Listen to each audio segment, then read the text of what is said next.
ஆச்சி மசாலா. எந்த சமையலும் ருசி தேடும் ரகசியம் 20 ரூபாய்.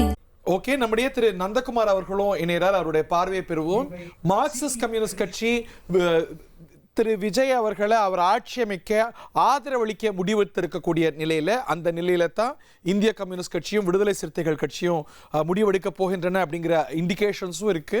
பட் இந்த சூழலில் nothing is final until it is really final அப்படிங்கிற கேவியாட் சொல்லலாம். பட் இதில் ஒரு பெரிய மாற்றம் இந்திய கம்யூனிஸ்ட் கட்சிக்கோ விடுதலை சிறுத்தைகளுக்கோ இருக்க வாய்ப்பு குறைவு அப்படின்னு சொல்லிக்கொண்டு ஒரு சிறிய இடைவெளி எடுக்கலாம். அதிமுகவினால ஆட்சி அமைக்க இயலாது அப்படின்னு சிபிஎம் சொல்றாங்க. Let's stick on to this. ஏனென்றால் இவங்க முன்னாடி இருக்கக்கூடிய வாய்ப்பு என்பதும் இன்னொரு ஃபார்முலேஷனுக்கும் இருக்கு. அதிமுக தலைமையில் ஆட்சி, திமுக ஆதரவோடு ஆட்சி என்றால் அதற்கும் மார்க்சிஸ்ட் கம்யூனிஸ்ட் கட்சியுடைய ஆதரவு தேவை, இந்திய கம்யூனிஸ்ட் கட்சியுடைய ஆதரவு தேவை, விடுதலை சிறுத்தைகள் ஆதரவு தேவை. அவங்களால ஆட்சி அமைக்க முடியாது அப்படிங்கிற போது அதை அவங்க மறுதளிச்சுட்டாங்க. அதிமுக தலைமையிலான ஆட்சிக்கு ஆதரவை மார்க்சிஸ்ட் கம்யூனிஸ்ட் கட்சி மறுதளிச்சிருக்கிறது அப்படிங்கிற ஒரு பொருள் வருது. சோ அவங்க ரொம்ப தெளிவா டிவிகேவுக்கு தான் மெஜாரிட்டி இருக்கு. அவங்க சிங்கிள் லார்ஜஸ்ட் பார்ட்டியா வந்திருக்காங்க. அவங்க தான் அழைக்கப்படணும், அவங்க மெஜாரிட்டி நிறுவப்படணும், அதற்கான நடவடிக்கை எடுக்கிறோங்கிறாங்க. ஸோ திரு நந்தகுமார், நீங்களும் அக்ரி பண்றீங்களா? சிபிஎம் டிவிகேவை ஆட்சி அமைக்கிறதுக்கு முடிவு செஞ்சிருக்கிறது. அதிமுக ஃபார்முலேஷனுக்கு அவங்க வாய்ப்பு கொடுக்கல. டிவிகே பக்கம் தான் சிபிஐ, சிபிஎம், விசிகா செல்கிறது. So they are close to getting the magic numbers. Are you in agreement? இல்ல நம்ம பொறுக்கணுமா? நந்தகுமார் சார். இல்ல, கண்டிப்பா அவர் கண்டிப்பா பேபி அவர்கள் சொல்லும் போதே வந்து we will ensure that TVK is called for forming the government ன்னு ஒரு இன்சூரன்ஸ் சொல்லி ஒரு வேர்ட் சொன்னாரு. சோ அதுல இருந்து வந்து கட்டாயமா அவங்க வந்து they will take all the possible actions to make governor calling TVK to form the government. So அதோட உட்பொருள் வந்து பாத்தீங்கன்னாக்கா இப்ப அவங்களுக்கு அடுத்த அதோட உட்பொருள் என்னன்னா, நாங்க வந்து அவருக்கு ஆதரவு கடிதம் கொடுக்கிறோம், கவர்னர் கேட்டிருக்கக்கூடிய மெஜாரிட்டிக்கான நம்பர்ஸ் நாங்க கொடுக்கிறோம் அப்படின்னு சொல்றார். In other words correct. என்ன காரணம் அப்படின்னு கேட்டீங்கன்னாக்கா, ஹரி, இப்போ வந்து அதிமுக திமுக தான் வந்து அடுத்த ஆல்டர்னேட் சாய்ஸ். அதாவது வந்து அதிமுகவும் திமுகவும் ஒரு அலையன்ஸ்ல வந்து வர்றதுக்கு தான் அடுத்த சான்ஸ். அப்படி பார்க்கும்போது அவங்க 2 பேர்த்துக்கும் 106 சீட் இருக்குது. மெஜாரிட்டி வேணும்னா அவங்களுக்கு வந்து 118 சீட் வேணும். இப்ப கவர்னர் கேட்கிற மாதிரி 118 காமிங்க 118 காமிங்கன்னு கேட்கிற மாதிரி.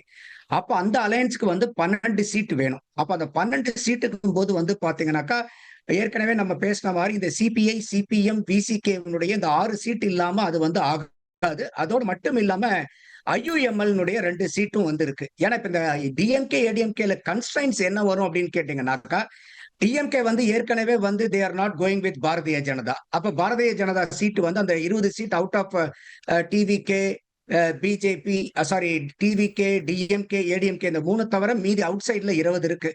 அதுல பாரதிய ஜனதா ஒண்ணு வெளியே போயிடும்.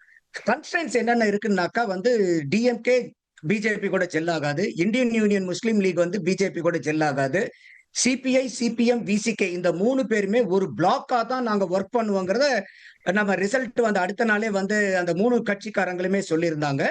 அடுத்தது பாமகவும் விசிகாவும் கோ எக்ஸிஸ்ட் ஆக மாட்டாங்க. இந்த 4 கன்ஸ்ட்ரைன்ஸ் வந்து I'll stop you there. ஏன்னா இந்த கேள்வியை நேத்துக்கு திருமாவளவன் அவர்கள்ட்ட கேட்டேன்.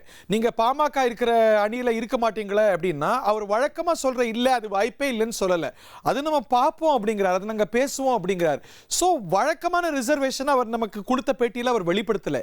இன்னைக்கு அதே கேள்வி திருமாவளவன் அவர்கள்ட்ட பத்திரிகையாளர்கள் கேட்கிறாங்க. அந்த தருணத்தில் அதெல்லாம் ஏங்க கேட்கறீங்கன்னு அவர் கிளம்பி போறார். So that is also a possibility அப்படின்னு நம்ம எடுத்துக்க வேண்டியிருக்கிறது. முந்தினம் யோசிச்சிருந்தா நீங்கள மாதிரி தான் எல்லாருமே யோசிச்சிருக்க முடியும். திருமாவளவன் அதை கேட்கும் போது அவர் நோ சொல்லவே இல்லை. அதையும் சேர்த்து பார்க்கிறோம் நம்ம. இல்ல இப்ப என்ன ஒண்ணுன்னா, இப்ப ஏடிஎம்கே டிஎம்கே ஒண்ணு சேரும்போது பாமகவும் விசிகாவும் ஒண்ணு சேர முடியாதாங்கிற ஒரு கொஸ்டின் வரும். கரெக்ட். பட் டிஎம்கே ஏடிஎம்கே பாத்தீங்கன்னா ஒன்லி பொலிட்டிக்கல் ரைவலரி தான், அவங்களுக்கு வந்து வேற பிரச்சனை இல்ல. ஆனா பாமகக்கும் விசிகாவுக்கும் ஒரு சோசியலி வந்து தே ஆர் ரைவலரி. பட் அதுலயும் கூட ஒரு பழைய ஒரு ஸ்ட்ராங் பொசிஷன் இல்ல. நீங்க சொல்ற மாதிரி அந்த திசையில அவங்க யோசிக்க வாய்ப்பு இருக்கு. பட் அதுலயும் கூட ஒரு ஃபிளெக்சிபிலிட்டி பார்க்கிறோம். இல்ல அப்படி அவங்க பிளெக்சிபிலிட்டி இருந்தா உடனே அந்த ஒரு பழைய படத்துல வந்து சரோஜா தேவி டைலாக் ஒண்ணு வரும் பாருங்க, கோபால் அப்ப நீங்க சொன்னதெல்லாம் பொய்யா கோபால் அப்படின்னு கேட்பாங்க பாத்தீங்களா? அந்த மாதிரி தமிழ்நாடு இத்தனை நாள் அரசியலே நீங்க வந்து அப்படிதான் சார் இருக்கு. அரசியல் பண்ணதெல்லாம் திமுக திமுக ஒண்ணு சேர்றாங்க, காங்கிரஸ் திமுகவை அடிச்சுக்கிறாங்க. என்ன சார் பாக்குறோம் நம்ம? எல்லாம் மாறி இல்ல இருக்கு சார். அதைத்தான் நான் சொல்ல வரேன். அப்ப at the end of the day வந்து பாத்தீங்கன்னா mathematically you have to arrive at 118. உங்களுடைய விம்ஸ் அண்ட் ஃபேன்சிஸ் எல்லாம் விட்டுடுங்க. கரெக்ட். ஆளுநர் கேக்குற மாதிரி வந்து இப்ப நீங்க IUML போவாங்களா? பாரதிய ஜனதா கூட மாட்டாங்க. அலையன்ஸ்ல இருந்த பார்ட்டிஸ் கூட IUML போவாங்களா? மாட்டாங்க. You are right. அப்ப இப்ப விசிகா வராங்கன்னே வச்சுக்கீங்களா? இப்ப 12 சீட் வேணும். 12 சீட்டுல CPI CPM VCKக்கு வந்து 6 சீட்டு தான் வருது. அப்ப இந்த 12ல 6 போச்சுன்னா மீதி 6 DMDK 1 எடுங்க, அமமுக 1, மீதி 4 சீட்டுக்கு எங்க போவாங்க அவங்க? சோ இப்ப அந்த challenge வந்து ADMK வரும் DMK ஃபார்முலேஷன் வந்து they will fall short of numbers. உங்க பார்வையும் TVK CPI CPM காங்கிரஸ் ஃபார்முலேஷனுக்கு தான் ஒரு strong possibility of government formation இப்ப எவால்வ் ஆயிட்டு இருக்குங்கிறத பாக்குறீங்க. ஆமா, என்ன காரணம்னா இந்த 3 கட்சியுமே இப்ப உட்கார்ந்து மேத்தமேட்டிக்கலா பெர்முடேஷன் காம்பினேஷன் நம்பர்ஸ் போட்டு பார்த்து எந்த இடத்துலயும் வந்து பாத்தீங்கன்னா அவங்களுக்கு வந்து நம்பர் டேலி ஆகல. அப்ப அவங்களுக்கு இன்னைக்கு இருக்கக்கூடிய பெஸ்ட் ஆல்டர்னேட் சொல்யூஷன் என்னன்னு கேட்டீங்கன்னாக்கா to go and support TVK. அது மட்டும் இல்லாம வந்து பாத்தீங்கன்னா இதுவரைக்கும் தமிழக அரசியல்ல இவங்க சொல்லிக்கிட்டு இருந்தது எல்லாமே பாரதிய ஜனதா எதிர்ப்பு. அப்ப பாரதிய ஜனதாவுடைய ஒத்துழைப்பு இல்லாம இங்க அதிமுகவும் திமுகவும் கைகோர்க்க முடியாது. அதோட இந்த கூட்டணி கட்சிகளும் வந்து இதுக்கு CPI CPM VCK பாமக எல்லாரும் ஒத்துழைக்கிறாங்கன்னா கூட அப்ப இத்தனை நாளா இந்த கட்சிகள் சொல்லிக்கிட்டு இருந்த பாரதிய ஜனதா எதிர்ப்பு அரசியல்ங்கிறது பூரா அப்பட்டமான பொய்ங்கிறது எல்லாம் அம்பலப்பட்டு போயிடும். அப்போ எந்த இடத்துலயுமே either ideologically or political narrative base பண்ணியோ மேத்தமெட்டிக்கல பேஸ் பண்ணியோ எந்த இடத்துலயுமே வந்து பாத்தீங்களா அவங்களுக்கு வந்து ஒரு கம்ஃபர்டபிள் சிச்சுவேஷன் இல்ல. அப்போ இன்னைக்கு ஆல்ரெடி வந்து ஒரு 108 + 5 இப்ப 107 கூட நீங்க வைக்க கூடாது அதை. ஏன்னா till Vijay resigns his seat, either one of the seat, it is considered as 108. எந்த சமையலும் ருசி தேடும் ரகசியம் 20 ரூபாய்.